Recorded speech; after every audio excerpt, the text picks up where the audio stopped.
로마서 7장 22절부터 24절까지의 말씀입니다. 로마서 7장 22절부터 24절까지의 말씀 함께 보도록 하겠습니다.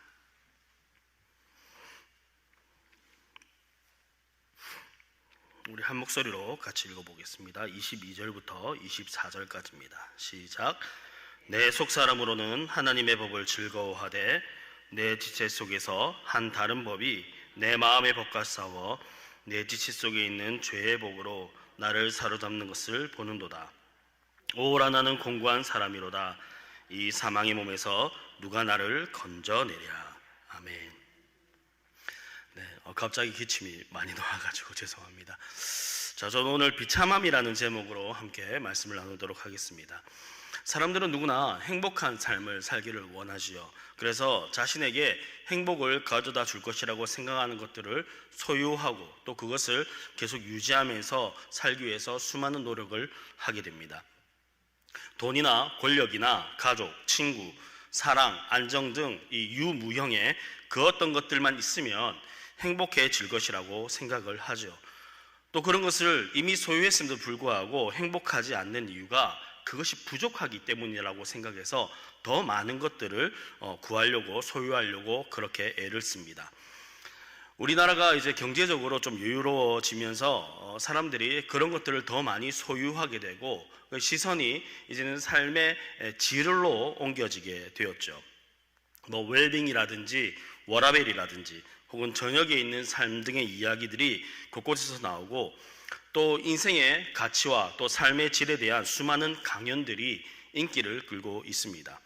그런데 문제는 무엇이냐면 그럼에도 불구하고 우리가 많은 것들을 소유하게 되었고 어떤 삶의 질이나 가치에 대해서 고민하게 되었음에도 불구하고 여전히 행복하지 않다는 것이 문제일 겁니다.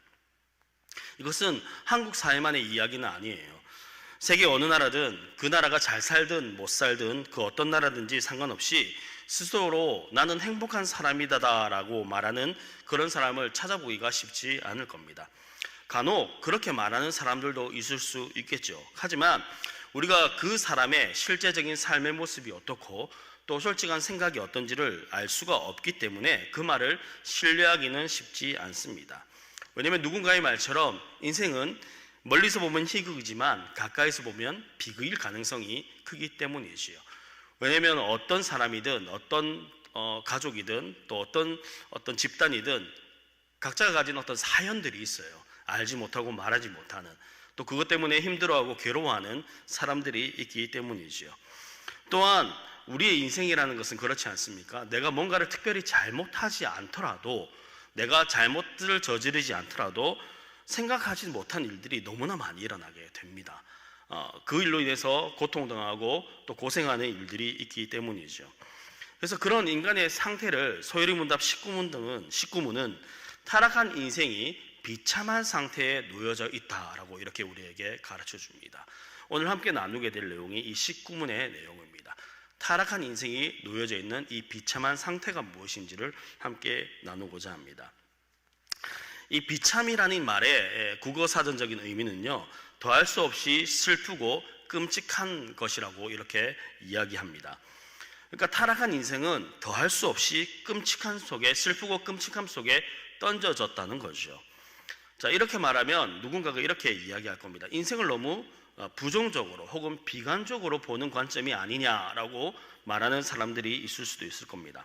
하지만 지난주에도 함께 나누었듯이 타락한 인생의 죄악됨과 그 비참한 그 상태, 그 현실상을 직시하지 못한다면 제대로 된 그 문제에 대한 해결책을 찾을 수 없기 때문에 부정적으로 들리고 비관적으로 들릴 수도 있지만 우리가 얼마나 비참한 상태에 놓여져 있는지를 이야기하는 것은 너무나도 중요한 거죠. 그냥 듣기 싫다 혹은 별로 긍정적이지 않다라고 해서 그냥 넘어갈 문제가 아니라는 겁니다. 물론 아직 구원받지 못한 사람들이 이 우리의 인간의 상태, 이 비참한 상태, 죄악됨의 상태를 깨닫는 것도 중요하지만 그에 못지않게 구원받은 우리들, 오늘 이 자리에 와서 예배를 드리고 있는 우리들 역시 이 사실을 망각하지 않고 견지하며 신앙생활을 하는 것이 너무나도 중요합니다. 왜냐하면 우리가 신앙생활을 함에 있어서 이 사실을 망각함으로 교만해지기도 하고요. 혹은 하나님 앞에서 체면을 따지든지 아니면 우리에게 주어진 은혜가 마치 당연한 것인 양 생각할 때가 있기 때문입니다. 또 그런 것이 또 어쩌면 또 인생의 비참함의 한 모습이라고 생각할 수도 있겠지요. 어쨌든 그런 우리의 현 모습, 인간이라는 존재가 가지고 있는 상태에 대해서 그냥 있는 그대로 직시하는 것이 중요하다는 거지요. 지금 우리가 고난주간을 보내고 있는데요, 고난주간을 보내면서 제가 말씀을 준비하면서 그런 생각이 들었습니다. 이런 인생의 비참함을 적나라하게 보여주는 것이 바로 예수님의 순환과 죽으심이다라는 생각이 좀 들더라고요. 인생의 비참함이 현실적으로 투영된 모습이 바로 순환당하시는 예수님의 모습이기 때문입니다.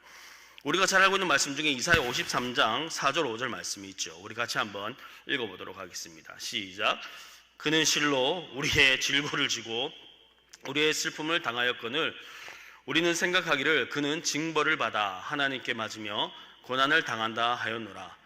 그가 찔림은 우리의 허물 때문이요 그가 상함은 우리의 죄악 때문이라.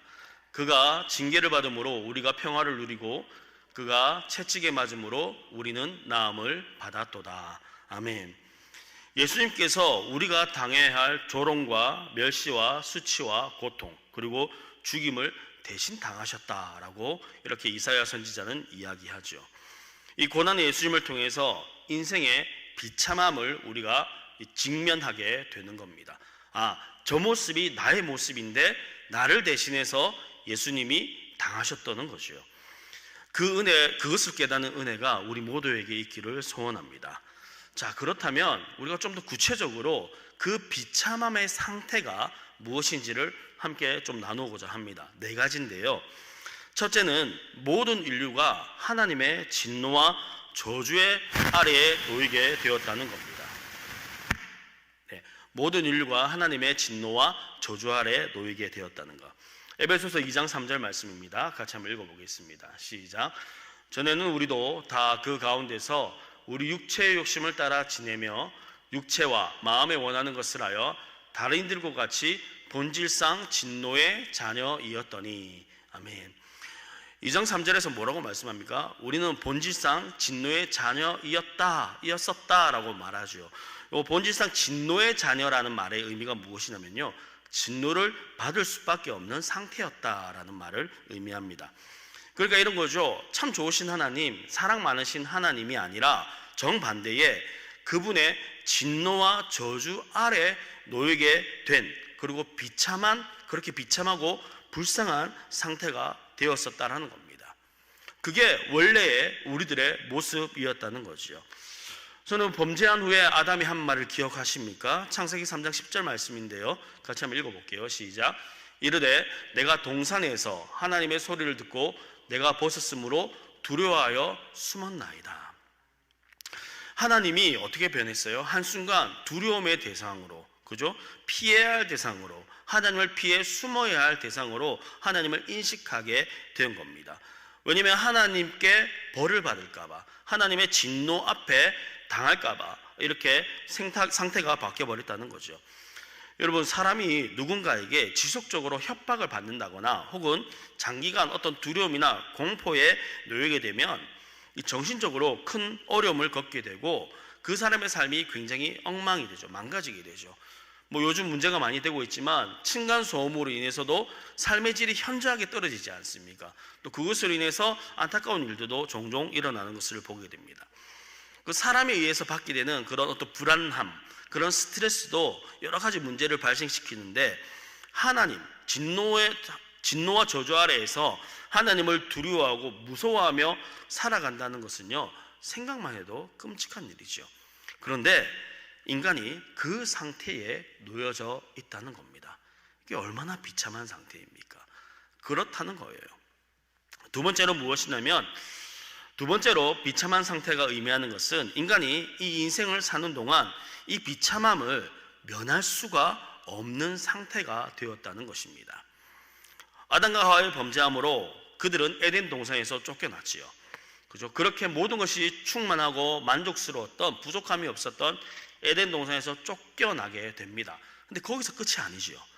에덴 동산에 쫓겨나서 어떻게 됩니까? 아담이 낳은 아들인 가인이 형제인 아벨을 죽이게 되죠. 그 이후에도 인류는요, 사랑이나 화합, 평화가 아니라 서로를 향해 잔인한 폭력과 살인과 억압을 행하며 살아왔습니다. 창세기 6장에 가서는 하나님께서 그런 인간의 모습을 보면서 뭐라고 말씀하십니까? 사람의 죄악이 세상에 가득함과 그의 마음으로 생각하는 모든 계획이 항상 악할 뿐임을 보시고 한탄하셨다라고 이렇게 말씀하지요. 그러니까 인생이 어떻게 되냐면 나아지는 인생이 아닌 거예요. 아담이 에덴 동산에서 쫓겨났다고 해서 모든 문제가 끝난 것이 아니라 그 이후 모든 인생은 안타까운 삶을 살게 되었다는 겁니다. 오늘날에도 곳곳에서 폭력과 살인, 기아와 난민, 내전과 전쟁 이런 일들이 여전히 일어나고 있지 않습니까? 아무리 과학이 발달하고 살기 좋은 세상이 되었다 하더라도 여전히 그런 위험의 불안 가운데 우리는 살고 있습니다. 아무리 부유해지고 아무리 기술이 좋아졌다 하더라도 육체적으로 정신적으로 고통 가운데 있는 사람들은 여전히 줄어들지 않았다는 거예요. 지진과 태풍으로 인한 재난들도 매년 일어나고 있고 사고도 끊임없이 터지고 있습니다. 언제 어떤 일이 나에게 일어날지를 모른다는 거예요. 우리는 그런 인생을 살아가고 있습니다. 이 비참함의 상태를 피할 수가 없다는 거예요, 여러분. 뿐만 아니라 오늘 본문에 우리가 읽었던 본문에서 바울의 고백처럼 신앙인들이라고 할지라도 내적인 괴로움 가운데 있게 되는 겁니다. 24절 말씀인데요, 같이 한번 읽어보겠습니다. 시작. 오라, 나는 공고한 사람이로다. 이 사망의 몸에서 누가 나를 건져내랴. 아멘. 여기서 이 공고한 사람이로다라는 말을요, 이 공고하다는 뜻이 뭐냐면요, 다른 번역에서는 비참하다라고 번역하고 있어요. 아, 나는 비참한 사람이구나 라고 바꾸어서 번역하고 있다는 거죠. 여전히 자신 안에서 하나님의 법과 죄의 법이 충돌하고 있다는 겁니다. 내가 하나님의 법을 지키고 하나님의 법에 따르기를 원하지만 내 육신의 법이 나를 사로잡는 것을 보는도다 라고 고백하고 있지 않습니까? 그러니까 그 상태가 비참하다는 거죠. 또 뭐예요? 자신을 죽을 수밖에 없는 그 사망의 몸의 상태에 있기 때문에 그 또한 비참하다라고 이야기하고 있는 겁니다. 그러니까 외적으로도 그리고 내적으로도 믿는 사람이든지 믿지 않던 사람이든지 이 비참함의 상태에 놓여져 있게 되는 거예요. 문제는 이게 피할 수 없다는 겁니다. 그렇죠? 어느 누구도 피하기를 원하지만 피할 수 없는 그 상태에서 우리는 우리 인생을 살아가고 있는 거예요. 셋째로 이 비참함의 상태가 말하는 것은 무엇이냐면요, 죽는다는 겁니다. 인생은 결국에는 죽는다는 거예요. 여러분, 죽음이 당연한 것이 아니지요. 죽음이 당연한 것이 아니라 타락으로 인해 우리에게 주어진 비참함의 한 형태가 바로 죽음입니다. 수많은 형벌이 있지만 죽음은 그 수많은 형벌들 중에 최고의 형벌이지요. 진노와 저주 혹은 우리의 인생의 비참함이 연속일더라도 그 연속의 끝에는 항상 뭐가 있냐면 죽음이 기다리고 있는 겁니다. 인류 역사의 수많은 사람들이, 그리고 오늘날까지 많은 사람들이 이 죽음을 이겨내고 극복하기 위해서 숱한 노력을 계속 해오고 있지요. 노화를 늦추고 생명을 연장하기 위한 의학기술이 개발되고, 그래서 점점 평균 수명도 많이 늘어나고 있지만 그럼에도 불구하고 결국 죽음을 피할 수가 없습니다. 노화로 인한 죽음뿐만 아니라, 여러분, 질병으로 인한 죽음뿐만 아니라 사고와 재난으로도 언제든지 죽을 수도 있지 않습니까? 그러니까 항상 죽음이 우리 앞에서 도사리고 있는 거예요. 그리고 피할 수 없다는 것만큼, 그리고 그 결국을 알면서 살아간다는 것만큼 비참한 것은 없을 겁니다. 결국은 죽는단 말이죠. 그것을 알고 우리 인생을 살아간다는 거예요. 여러분, 그 암 말기 환자들의 인생에 대해서 보신 적이 있습니까? 물론 사람마다 여러 가지 어떤 태도들이 다르겠지만 대부분은 어때요? 자포자기하는 거예요. 왜? 결국을 알기 때문에. 얼마나 그 인생이 괴롭겠습니까? 자, 그런데 이 비참함의 상태의 네 번째가 뭐냐면 죽음으로도 끝나는 게 아니라는 거예요. 죽음 위에 영원한 죽음, 즉 지옥의 고통이 남아 있다는 겁니다. 죽음 위에 세상이 존재한다는 거죠. 우리가 잘 알고 있는 히브리서 9장 27절에서 말씀하고 있지요. 함께 읽어보겠습니다. 시작. 한번 죽는 것은 사람에게 정해진 것이요 그 위에는 심판이 있으리니. 아멘. 죽음이 끝이 아니라 심판이 있다고 말씀합니다. 문제는 이 죽음 위에 존재하는 세상이 어떤 세상이냐 하는 거겠지요. 원래 인간이 가야 할 죽음 위의 세상은, 모든 인류가 가야 할 죽음 위의 세상은 정해져 있었습니다. 지옥입니다. 지옥. 여러분, 지옥을 생각하기도 싫지만 우리가 지옥에 대해서 생각할 때 대부분 불과 유황못과 같은 어떤 그런 고통에 대해서만 생각하지요. 하지만 지옥이 가장 비참한 것은 단테의 신곡 지옥편에 나오는 그 말처럼 그곳은 어떠한 희망도 없는 곳이기 때문입니다. 왜냐하면 그 지옥은 끝도 없고 벗어날 수도 없는 영원한 고통의 장소이기 때문이에요. 그 영원함이 가장 큰 비극이고 우리를 비참으로 몰고 가는 것입니다. 성도 여러분, 이 네 가지의 실질적인 비참함의 상태에 인류가 놓여지게 되었다라고 성경 우리에게 말하고 있어요. 하나님의 진노와 저주 아래 놓여지게 되었고, 인생의 끊임없는 비참한 삶 가운데 살아가고 있게 되었고, 그리고 그 결국에는 죽음이 있고, 그리고 죽음 이후에도 영원한 지옥의 고통이 우리 가운데 주어졌다라고 이야기하는 거죠. 여러분, 생각만 해도 몸서리치어지지 않습니까? 벗어날 수 없다는 거예요. 이 고통을 벗어날 수가 없다는 겁니다. 하늘이 무너져도 솟아날 구멍이 있다고 했는데 이 비참함의 상태에서 도저히 벗어날 수는 없을 것만 같습니다. 그런데 중요한 것은 우리가 절대로 잊지 말아야 할 것, 왜 이런 말도 안 되는 비참한 상태에 놓이게 되었느냐 하는 거겠지요. 우리가 알고 있지 않습니까? 서류문답 19문은 타락으로 하나님과의 교제의 관계가 끊어졌기 때문이라고 가르쳐 줍니다. 왜 비참해졌냐? 왜 죄된 상태로 우리가 되었냐? 하나님과의 관계가 끊어졌기 때문에. 죽음의 본래 의미가 하나님의 관계가 끊어진 것을 말하는 것이요. 그래서 그 하나님 관계가 끊어졌기 때문에 우리에게 주어지는 육체적인 죽음이라든지 영원한 죽음인 지옥은 그 하나님과의 관계가 끊어진 결과일 뿐인 겁니다. 그러니까 더 정말 중요한 것은 무엇이냐면 하나님과 우리의 관계가 단절되었다는 거예요. 하나님과 관계가 끊어짐으로 인간이 비참한 상태에 놓이게 되었다는 이 표현은 두 가지의 의미를 포함하고 있습니다. 하나는 무엇이냐면, 그렇다면 모든 인간이 추구하는 행복의 의미가 무엇인지를 다시 생각해 볼 수 있게 되는 거예요. 하나님과의 단절이 비참이라면, 하나님과의 단절이 우리에게 비참을 가져다 준다면 참된 행복은 무엇이겠습니까? 바로 하나님과의 관계가 회복되는 것이겠지요.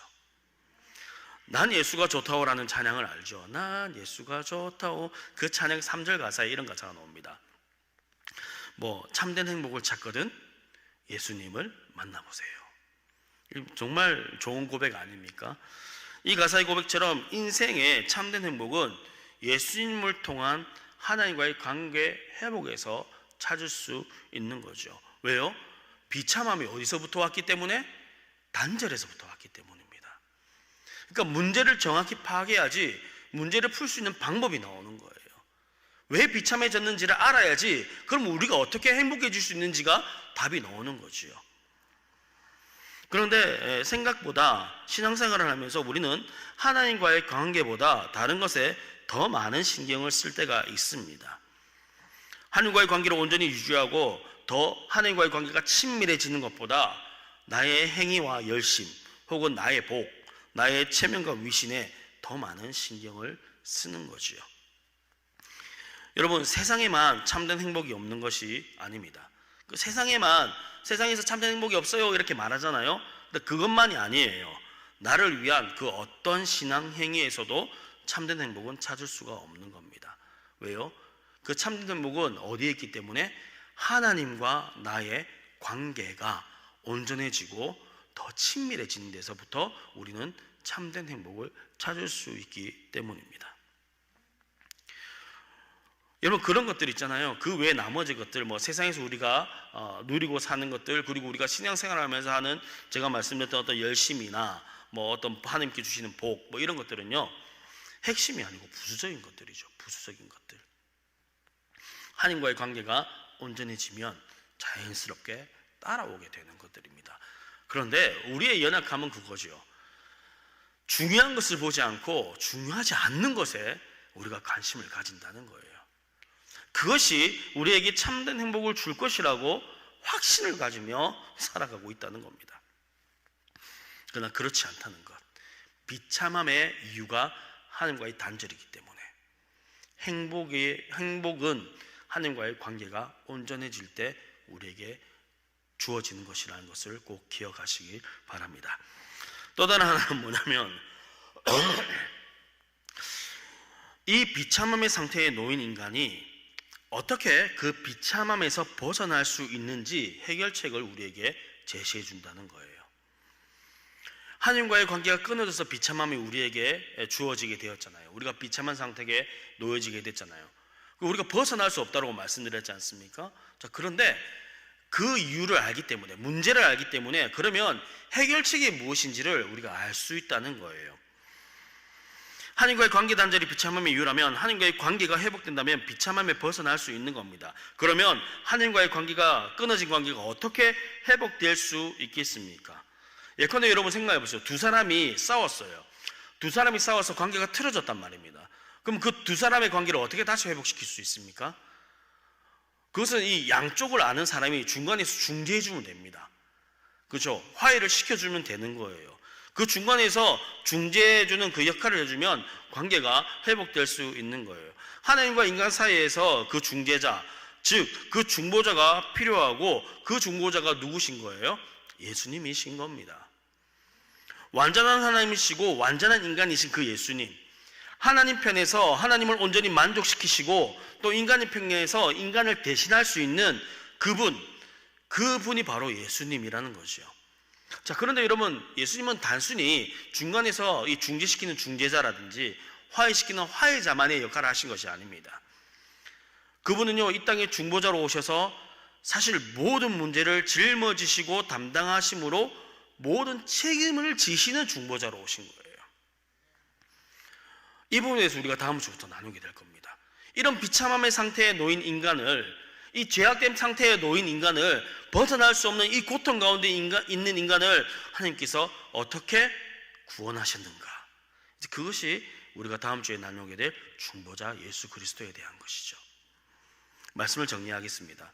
성도 여러분, 우리의 죄악됨의 상태와 비참함의 상태를 제대로 알 때 예수님께서 이 땅에 오시고 고난당하시고 십자가에 죽으신 이 일이 얼마나 큰 은혜인지를 알 수 있는 거예요. 골이 깊을수록 산이 높듯이 죄악이 더한 곳에 은혜가 넘치는 겁니다. 우리의 실상과 우리가 놓여진 상태를 아는 것은 구원받은 자들에게만 허락된 것이고, 또 그것은 우리의 신앙이 올바른 방향으로 자랄 수 있도록 잡아주는 중요한 초석이 될 수 있습니다. 구원받은 자들만 알 수 있는 거라니까요. 구원받은 자들만 우리가 얼마나 엉망이었는지, 우리가 얼마나 비참했는지, 우리의 결국은 죽음이었고 지옥이었다는 것은요, 구원받은 자들만이 아는 거예요. 구원받지 못한 자들은요, 그런 생각을 할 수도 없습니다. 그리고 그 생각이 우리의 심령에 새겨져 있을 때 우리의 신앙이 엇나가지 않고요, 잘못된 것을 바라보지 않고요, 하나님을 향해 올곧이 설 수 있는 겁니다. 여러분 생각해 보세요. 인생의 죄악과 비참함을 아는 사람이 어떻게 교만해질 수 있겠습니까? 인생의 죄악과 비참함을 아는 자가 어떻게 다른 사람을 판단하고 정죄할 수가 있겠습니까? 인생의 죄악과 비참함을 아는 사람이 어떻게 하나님께 불만을 가지며 하나님께 따질 수가 있겠습니까? 여러분, 그런데도 우리는 그렇게 하죠. 저 역시도 원래 우리가 죄와 허물로 죽었던 자들이라는 것과 비참한 상태에 놓였던 자임을 망각할 때가 있어요. 우리가 신앙생활하면서 그것을 망각할 때가 너무나 많지 않습니까? 그래서 내가 구원받은 게 내가 잘나서 당연한 것이라고 생각할 때가 많아요. 내가 얼마나 구제불능했는지를 까먹을 때가 많다는 겁니다. 지금 살아가는 것도 하나님의 은혜임을 잊고 내가 원하고 바라는 은혜를 하나님께 청구서 내밀듯이 요구하고 있을 때가 있다는 거예요. 나는 이걸 받아도 됩니다, 하나님. 내가 얼마나 열심히 하는지 알잖아요.